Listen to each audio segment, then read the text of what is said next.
नमस्कार, कैसे हैं आप लोग। आई होप आप बेहतर तरीके से तैयारी कर रहे होंगे एंड थंबनेल में आपने देख लिया होगा कि भाई हम ये जानने की आज कोशिश करेंगे और मैं आपको समझाने का प्रयास करूंगा कि एग्जैक्टली वो क्या कारण है जिससे हमारे जो ओशंस हैं ये सलाइन इन नेचर हैं, यानी कि ये खारे हैं। मैं मानकर चलता हूं यार आपके दिमाग में कभी ना कभी ये प्रश्न जरूर आया होगा कि भाई सभी कहते हैं पानी बचाओ, भाई पानी को वेस्ट नहीं करना चाहिए, बट जब अर्थ का 70% एरिया ही पानी है देन फिर हमें टेंशन किस बात की है। तो उत्तर मिला होगा भाई सामान्य सी बात है, जो ओशंस है उसका पानी जो है 70% सलाइन है, सॉरी हमारे अर्थ पे जो वाटर है जो 70% एरिया में है उसमें से 97% वाटर जो है वो सलाइन इन नेचर है। केवल 3% है जो हम शायद जिसका उपयोग पीने वगैरह में कर सकते हैं। नाउ क्वेश्चन इज कैसे हुआ सलाइन। और आपको जानकर आश्चर्य तब और भी ज्यादा होगा जब मैं आपसे यह कहूं कि डियर ये जो ओशंस आपको आज सलाइन दिख रहे हैं, खारे दिख रहे हैं, लवणीय दिख रहे हैं, initially they was acidic in nature, ये एसिडिक थे, इसके बाद over the period of time ये सलाइन हुए हैं। और आपको तब और भी ज्यादा आश्चर्य होगा डियर जब मैं आपसे ये कहूंगा कि इसके पीछे का कारण सिर्फ और सिर्फ जो ये सामान्य रूप से कह दिया जाता है कि जो वर्षा हुई थी, वर्षा के बाद जो अवसाद गए, सेडिमेंट्स गए, इनके डिपॉजिट होने से जो हमारे ओशन से सलाइन हुए, तो ये केवल आधी कहानी है। पूरी कहानी तो यह है कि इसके पीछे का कारण ओशंस के अंदर मरीन लाइफ का ओरिजिन भी है। अब ये कैसे है आज की क्लास में आप समझोगे। ओके, बिफोर आई स्टार्ट, अगर आप इस लेक्चर को देख रहे हो और आप मुझे जान रहे हो फाइन, तो आपको ज्योग्राफी में इंटरेस्ट है, और अगर ज्योग्राफी में इंटरेस्ट है तो मेरी बात हमेशा याद रखिएगा कि हिंदी माध्यम के कम रिजल्ट का एक सबसे बड़ा कारण रहा है कि हम प्री क्वालिफाई नहीं करते। आप इस बात को सर्च करें और नेवर बिलीव ऑन एनीवन, आप किसी पर भरोसा ना करें, स्वयं सर्च करें। आपको सर्च करने पर यह बात बेहतर तरीके से मिल जाएगी कि भाई हमारे रिजल्ट कम होने का सबसे बड़ा कारण यह है कि हमारा रिप्रेजेंटेशन ही नहीं है मेंस में। जब हमारा रिप्रेजेंटेशन ही नहीं होगा मेंस में तो हाउ इट इज पॉसिबल कि हम आगे जाकर अपीयर हो मेंस या इंटरव्यू में या फाइनल रिजल्ट में। अब भाई याद रखिए कि आप जब 12th क्लास में थे तो आपको 6th-7th क्लास के क्वेश्चंस बेहद आसान लगते थे, लेकिन जब आप 6th-7th क्लास पढ़ रहे थे तब वो आसान नहीं थे। बस यही स्थिति होगी। 30 से 35 क्वेश्चन याद रखना, 30 से 35 क्वेश्चंस जो कि हर वर्ष यूपीएससी ज्योग्राफी और एनवायरनमेंट से पूछता है। आप देख लीजिए, क्रॉस चेक करें कि हर वर्ष यूपीएससी 30 से 35 प्रश्न पूछ रहा है या नहीं ज्योग्राफी और एनवायरनमेंट के। और कट ऑफ कितना होता है? 45 मार्क्स, 45 क्वेश्चंस, माफ कीजिएगा। 45 क्वेश्चन सही कर लें तो आप कट ऑफ क्लियर कर जाएंगे। 30 से 35 क्वेश्चन एक ही सब्जेक्ट से आ रहे हैं, फिर भी आप क्यों प्री क्वालिफाई नहीं कर पा रहे? सिंपल सी बात है, आप इन क्वेश्चंस में आपको या तो ये क्वेश्चन आपको टफ लगते हैं या तो आपको केवल ऐसा लग रहा है कि आप उन्हें सॉल्व कर लेंगे, बट आप end of the day solve कर नहीं पा रहे हैं।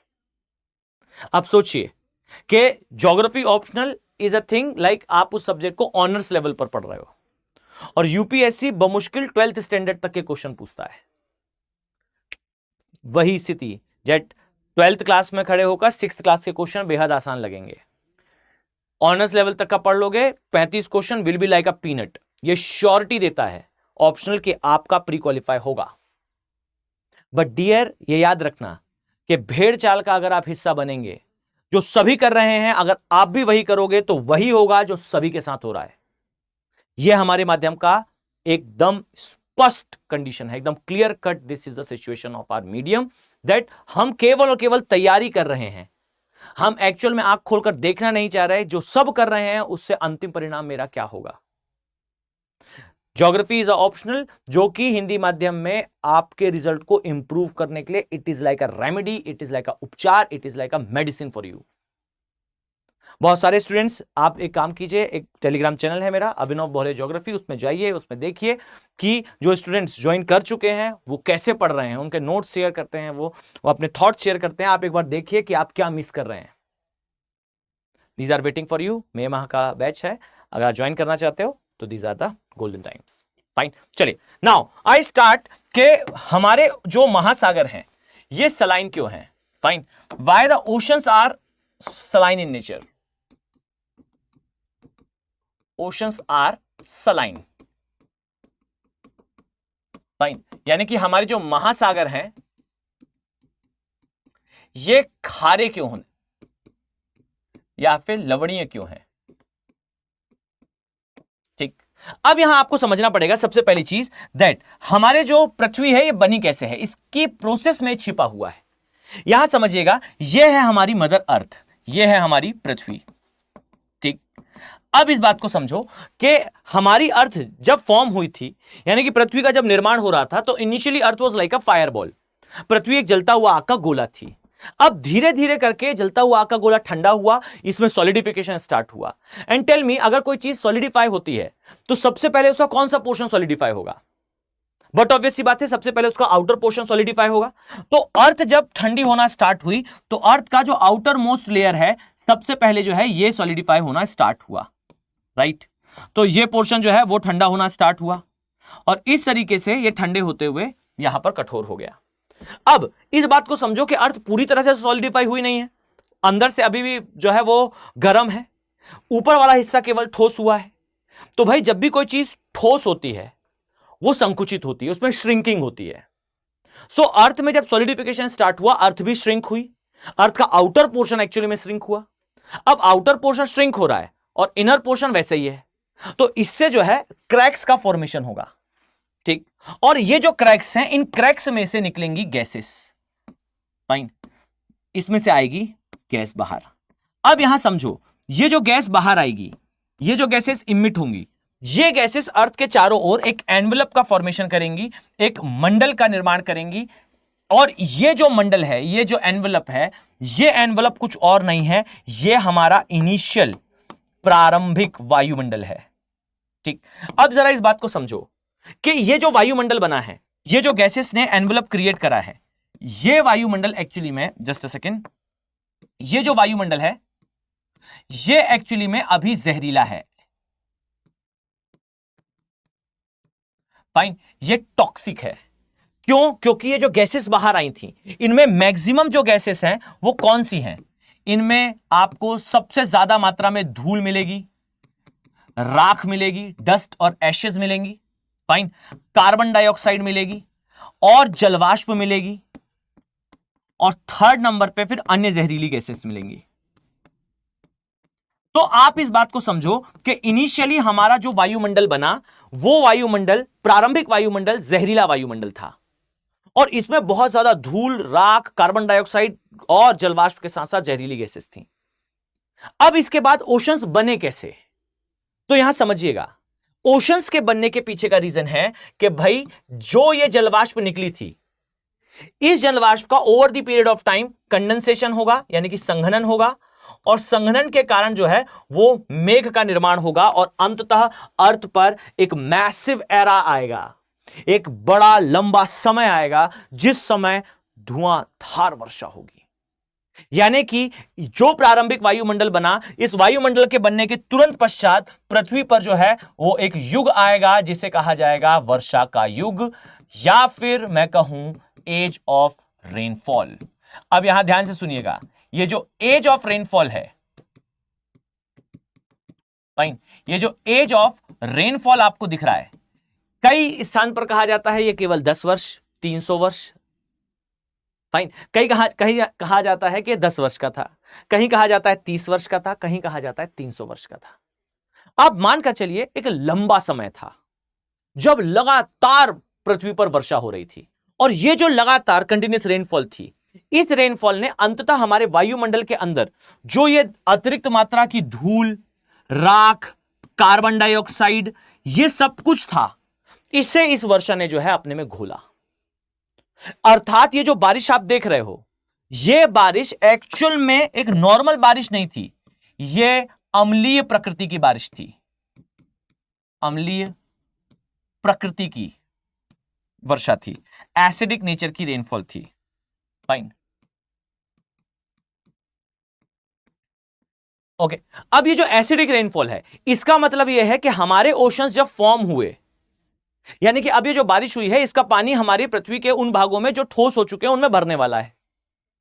अब ये जब पानी भरेगा तो जो ओशंस फॉर्म होंगे वो कैसे होंगे? वो सलाइन नेचर के होंगे। नो, वो तो अम्लीय प्रकृति के होंगे, राइट? अब जब बारिश का पानी ही अम्लीय है तो जो ओशन बनेगा वो भी अम्लीय होगा। अब यहां समझो कि जो वर्षा का युग था यह अम्लीय प्रकृति का था और इसके कारण हमारे महासागर बन गए। और अब इस बात को समझना कि हमारे जो महासागर ये बने, इसके साथ एक और क्रिया हुई है और उस क्रिया का नाम है कि हमारी जो वायुमंडल यहां आप देख रहे हो, ये वाला, ये जो वायुमंडल है, इस वायुमंडल की जो धूल, राख और जहरीली गैसेस हैं वो इस वर्षा के पानी में घुल गई थी, जिसने इसे अम्लीय बनाया था। अब ये जो धूल राख है, जब ये इसमें घुल गई तो हमारा वायुमंडल क्लीन हो गया। अब यहां समझना, ये वायुमंडल केवल क्लीन हुआ है, स्वच्छ हुआ है, धूल राख से मुक्त हुआ है, लेकिन ये वायुमंडल बेसिकली ऑक्सीजन नहीं लिए हुए है। इसमें उतनी मात्रा में ऑक्सीजन है ही नहीं। इस समय पर भी इवन हमारे वायुमंडल में 25% के आसपास कार्बन डाइऑक्साइड थी।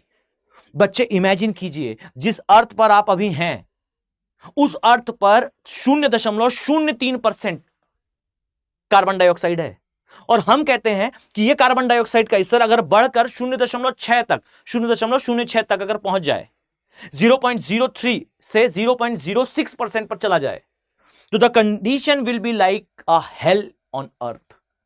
यह नर्क के समान कंडीशन होगी, क्योंकि टेंपरेचर बहुत तेजी से राइज होगा। अब आप इमेजिन कीजिए कि अगर हमारे वायुमंडल में उस समय पर 25% के आसपास कार्बन डाइऑक्साइड थी, तो क्या यह पॉसिबल था कि हमारे अर्थ पर लाइफ हो? Then answer is no. Then फिर कैसे ये जो है वो 25% कार्बन डाइऑक्साइड गायब हुई और ये 0.3% पर कैसे आ गई? तो dear, this is called geography optional. आप पढ़ेंगे इसे ज्योग्राफी ऑप्शनल में कि डियर, जब हमारा वायुमंडल फॉर्म हुआ, जब हमारा वायुमंडल जो है वो क्लीन स्टेज में आया, ये वायुमंडल वॉज कंसिस्ट ऑफ रफली अराउंड 25% ऑफ कार्बन डाइऑक्साइड, और ये कार्बन डाइऑक्साइड बेसिकली रिमूव की गई है कार्बोनिफेरस एरा में, जब एक माइटी वेजिटेशन थी कॉल्ड ग्लोसोप्टेरस। फाइन। एक एरा था, मैं आपको एक ब्रीफ करूं फिर हम वापस आएंगे। एक एरा था जिसको कहा जाता है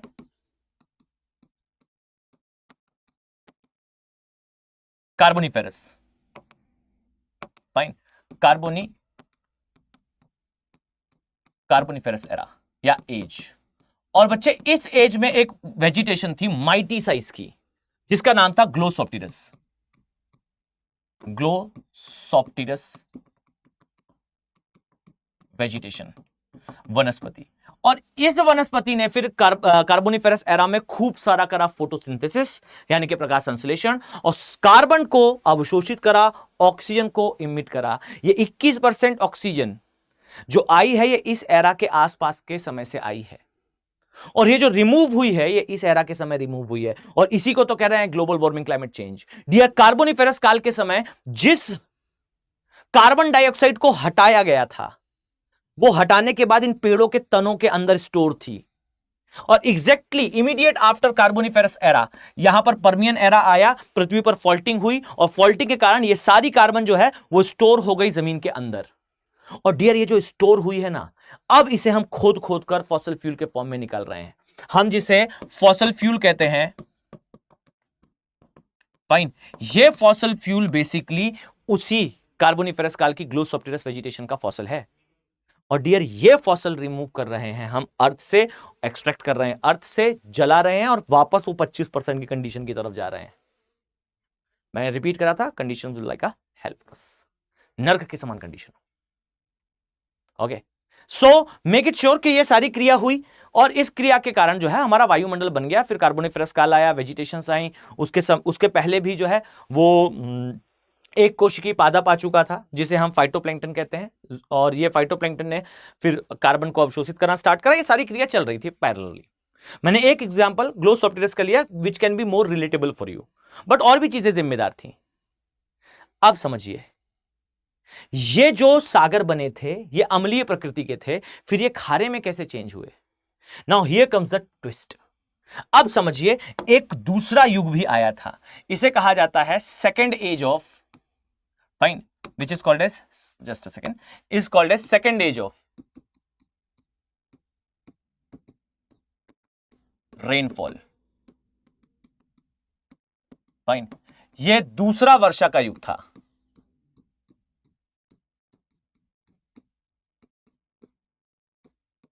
फाइन। अब यहां पर पहले युग के जस्ट बाद कुछ समय के पश्चात सेकेंड एज ऑफ रेनफॉल आई। अब ये जो सेकेंड एज ऑफ रेनफॉल है ये क्या डिफरेंट थी?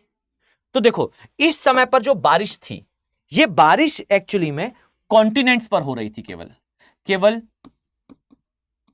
महाद्वीपीय स्तर पर वर्षा हो रही थी, कॉन्टिनेंटल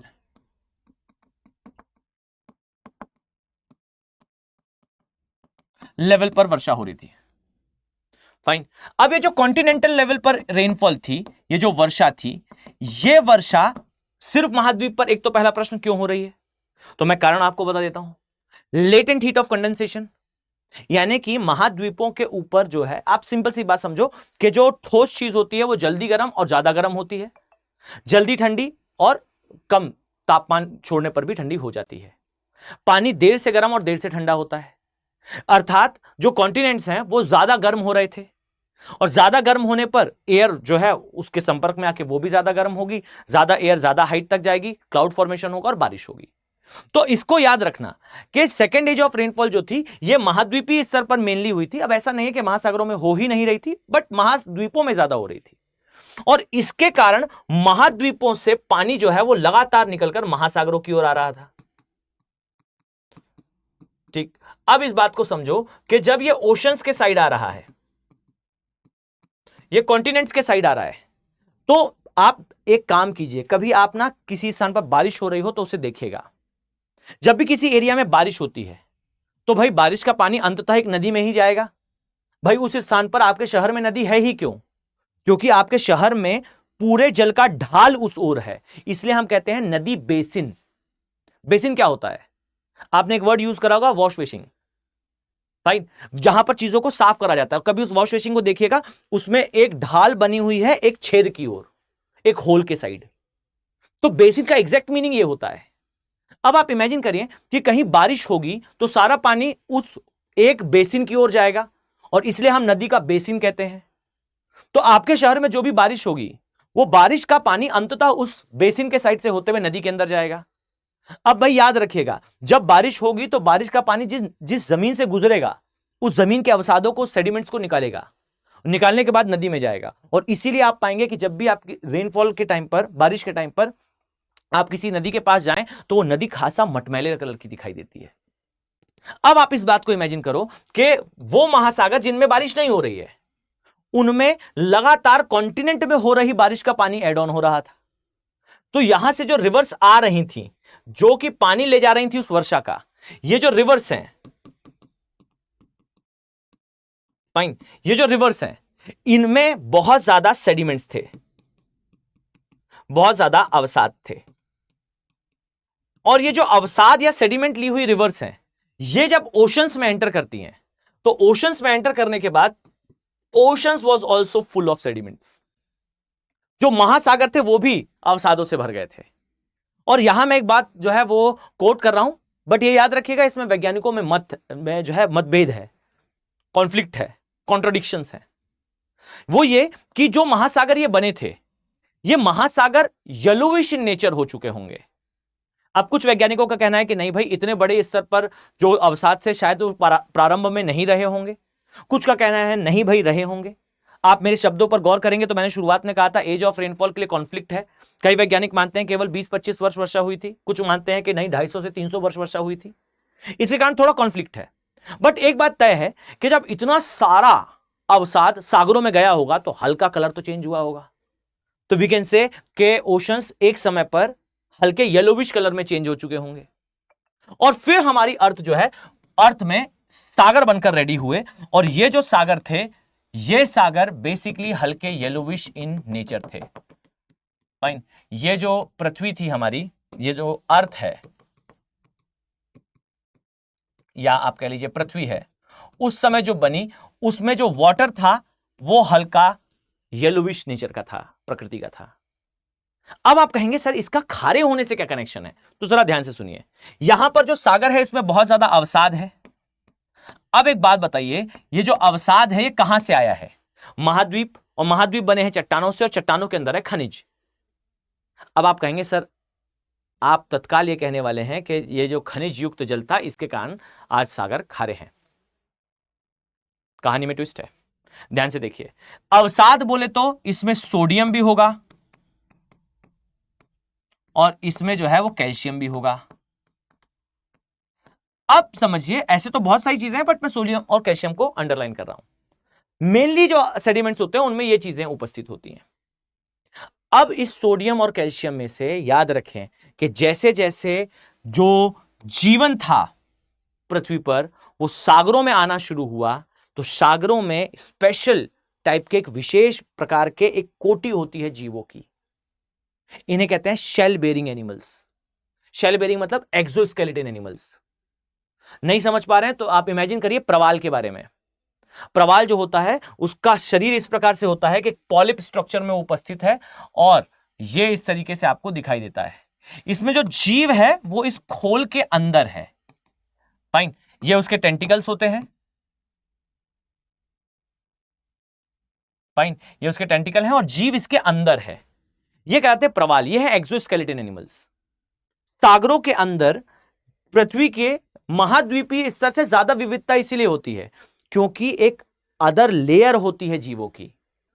पृथ्वी के धरातल पर एक्सोस्केलेटन एनिमल्स ज्यादा नहीं होते, बाह्य कंकाल के जीव ज्यादा नहीं होते। आपने कभी मानव को देखा जिसका कंकाल बाहर हो? नो। हम जो है जो कॉन्टिनेंटल लेवल पे या स्थल भाग का परितंत्र है या जो टेरेस्ट्रियल इकोसिस्टम है, फाइन, टेरेस्ट्रियल इकोसिस्टम में आप पाएंगे कि जो जीव होते हैं वो जनरली एक्सोस्केलेटन नहीं होते, पर जो मरीन इकोसिस्टम है या मरीन इकोलॉजिकल प्रोसेसेस हैं उनमें एक क्रूशियल रोल जो है वो हमेशा हमेशा हमेशा होता है एक्सोस्केलेटन एनिमल्स का। ये बाह्य कंकाल के जीव हैं, ये बड़े स्तर पर आए थे और इसमें आपको शेल बेरिंग एनिमल्स भी दिखेंगे, एक्सोस्केलेटन भी दिखेंगे। अब एक बात बताओ, जो ये इतने बड़े स्तर पर सागरों में बाह्य कंकाल वाले जीव आए थे, टेल मी ये जीव अपने कंकाल के लिए कैल्शियम कहां से निकालेंगे? वही sediments which is brought by the reverse. Fine, वही अवसाद जिसको जो है वो नदियां लेकर आई थी, और उन अवसादों में यहां पर आप पाओगे कि प्रेजेंट है कैल्शियम। तो बड़े स्तर पर जब लाइफ ओरिजिन होना स्टार्ट हुई हमारी पृथ्वी पर, तो एक तो हमारे सागरों में ऐसे भी वर्षा के साथ जो है वो अवसाद ऐड हो रहे थे, उसमें कैल्शियम भी था, सोडियम भी था, बहुत सारी चीजें थी, तो खनिज युक्त तो हो गया था। लेकिन एग्जैक्टली नमक वाला कंसेप्ट जो आया वो तब और भी ज्यादा अंडरलाइन। एक तो मैं रिपीट कर दूं, आप मिसलीड ना हो इसके लिए याद रखो, सेकेंड एज ऑफ रेनफॉल के बाद कॉन्टिनेंट से बारिश का पानी जब पहुंचा तो वो पानी पहले ही अम्लीय प्रकृति का था, पहले ही उसमें खनिज थे। फाइन, वो खनिज लिए हुए था और सागर में आज जो लवणता है वो खनिजों के कारण है। लेकिन सेकेंड एज के बाद जो सेडिमेंट्स पहुंचे, उन सेडिमेंट में से एक विशेष प्रकार का जो कंपोनेंट है विच इज कैल्शियम, ये रिमूव कर लिया गया बाह्य कंकाल के जीवों द्वारा। फाइन, और इसके बाद जो है जो शेष रह जाता है मेजर इंग्रेडिएंट इज सोडियम।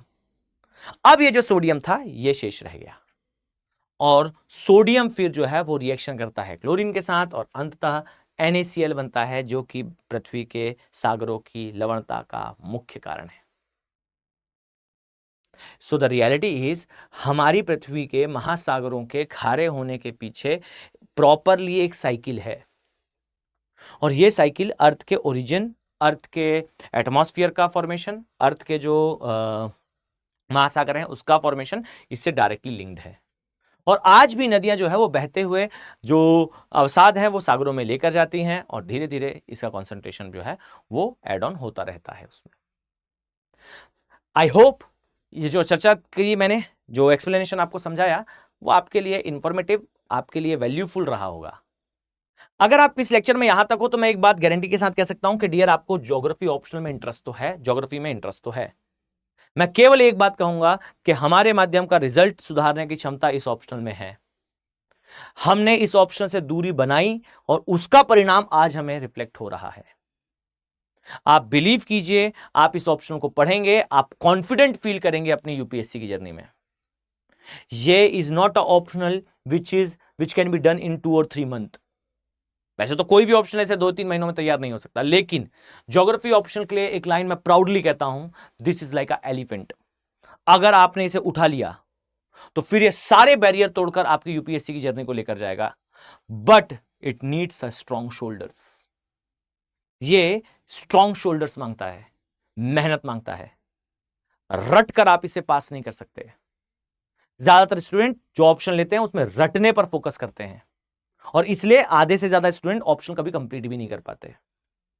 करना चाहते हो तैयारी, मेहनत करना चाहते हो और ये चाहते हो कि ये सब्जेक्ट आपकी पर्सनैलिटी का पार्ट हो, इंटरनेशनल रिलेशन, इंटरनल सिक्योरिटी तक सब्जेक्ट इसमें आते हैं। आप क्रॉस बॉर्डर टेररिज्म, ये यूपीएससी के ज्योग्राफी ऑप्शन के सिलेबस में लिखा है, जियोपॉलिटिक्स ये सिलेबस में लिखी है। आप इस बात को समझो कि जब आप इस सब्जेक्ट को पढ़ेंगे तो आप एक नेक्स्ट लेवल की अंडरस्टैंडिंग रख रहे होंगे। अक्सर बच्चों को जियोपॉलिटिक्स में इंटरेस्ट होता है और वो इस सब्जेक्ट को इंटरनेशनल रिलेशन समझते हैं। याद रखिए, any kind of relation is based upon interest.